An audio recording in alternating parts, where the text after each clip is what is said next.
الكامبينج أو التخييم، الناس اللي يعرفون الكل يعرفوا اللي أني وراجلي بسام هوايتنا وغرامنا هو الكامبينج من اللي كنا في تونس. وفي الصين زاد كبر الغرام، أولا لأن نسكن في المدينة وحنا الأمثل باش نرتاحوا من الضجيج هو الكامبينج. ثانيا لأن الطبيعة في هانجو صحراء وحرام كان ما نخيموش فيها. المكان هذا بالذات خيمنا فيه العديد من المرات، ممكن 6 أو 7 مرات. علاش؟ لأنه المكان الوحيد تقريبا إلى حد الآن لقيناه ما يوصل ليش حتى حد، وهذا اللي حاجتنا به. شيء آخر يعجبنا في المكان هذا هو أن الطبيعة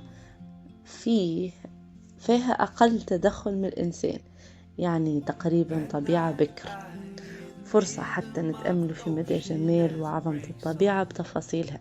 وزاد فسر لي بسام من المنظور العلمي مدى ترابط المنظومة البيئية اللي تتكامل فيما بينها، كل جزء منها يفيد ويستفيد.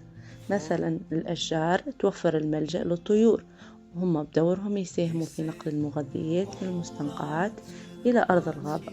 والأشجار حينما تتساقط أوراقها في الفصل هذا اللي هو الخريف يتم نقلهم عن طريق مياه السيلان، فيتم بذلك نقل المواد العضوية الموجودة في الغابة إلى المستنقعات فتستفيد منها الكائنات المائية.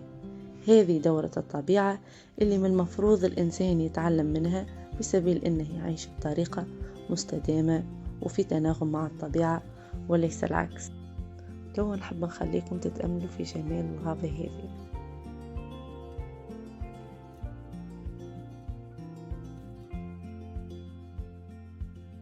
Sometimes I get a little bit emotional when I see love unfold.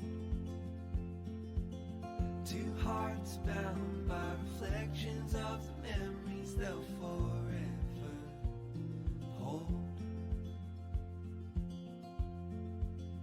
And they say, hold on to the ones you